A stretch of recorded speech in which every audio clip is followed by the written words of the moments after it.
Assalamualaikum warahmatullahi wabarakatuh. Di sini saya akan menjelaskan tentang sikap duduk di majelis. Hadisnya, Bismillahirrahmanirrahim, dari Abu Waqid Al-Laitasi, bahwasanya Rasulullah SAW pada suatu ketika duduk bersama para sahabat di dalam masjid. Tiba-tiba datang 3 orang, 2 diantaranya menuju Rasulullah dan seorang lagi pergi begitu saja. Kedua orang tersebut berhenti di hadapan Rasulullah. Salah satu dari mereka melihat tempat kosong di majelis halakah.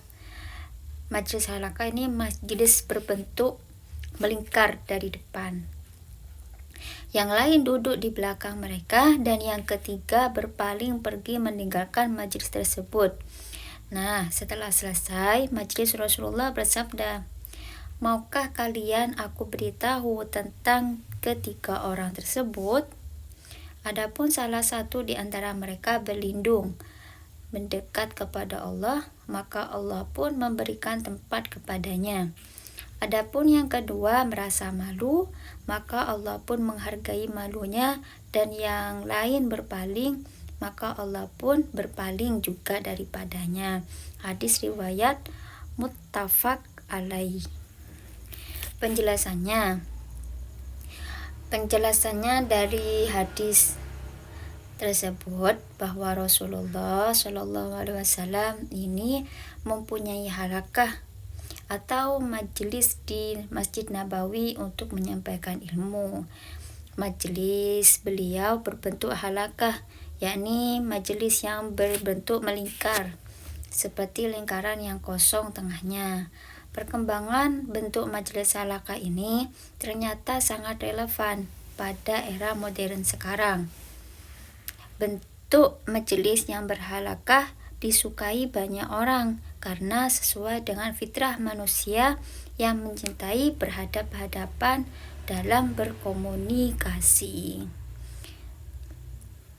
Metode pengajaran yang dilakukan Nabi dalam hadis adalah metode halakah atau lingkaran. Jamaah duduk berbentuk melingkar.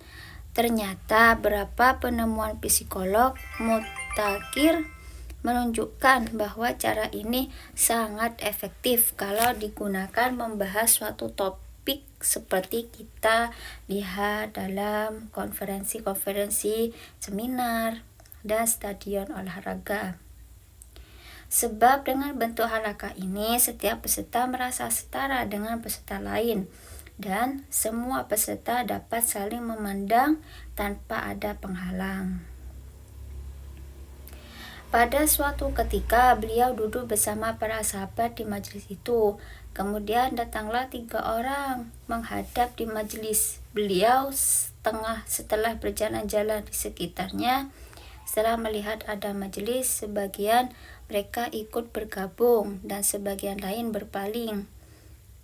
Sebagaimana yang diberitakan Nabi, Bismillahirrahmanirrahim, salah satu dari mereka melihat tempat kosong di majelis halakah, majelis berbentuk lingkaran di depan. Salah satu di antara 3 orang tersebut mengambil tempat terdepan yang masih kosong, keduanya mengambil tempat di belakang, dan yang ketiga kembali pulang, tidak jadi bergabung. Kemudian yang B, duduk di majelis terdepan. Penjelasan beliau, adapun salah satu di antara mereka berlindung atau mendekat kepada Allah, maka Allah pun memberikan tempat kepadanya. Salah satu di antara mereka, yakni yang mengisi tempat kosong di barisan terdepan dari halakah itu, berlindung kepada Allah, artinya bergabung dengan majelis Rasul. Balasannya Allah pun melindunginya. Kemudian yang C, duduk di belakang. Wa ammal akharu fastahyallahu min, yang artinya adapun yang kedua merasa malu, maka Allah pun menghargai malunya. Makna kata malu bagi orang kedua ini bahwa Al-Qadiyat berkata bahwa ia malu dari Nabi dan para sahabat yang hadir kalau ikut duduk. Anas menjelaskan dalam riwayatannya, orang itu malu kalau pergi dari majelis. Atau orang kedua ini malu berdesakan duduk di depan, maka ia duduk di belakangnya. Kemudian yang terakhir yaitu yang D. Yang D berpaling pulang. Kemudian yang D berpaling pulang.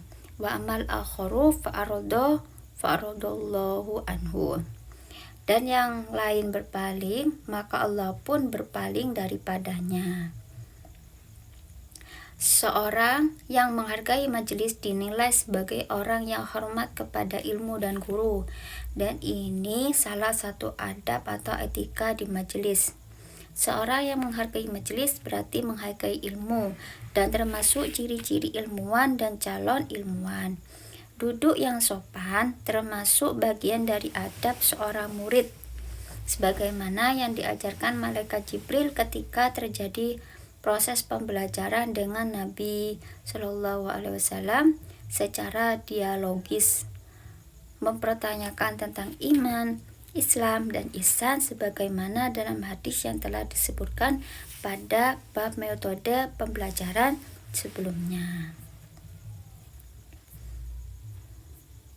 Mungkin itu saja yang dapat saya sampaikan, kurang lebihnya mohon maaf.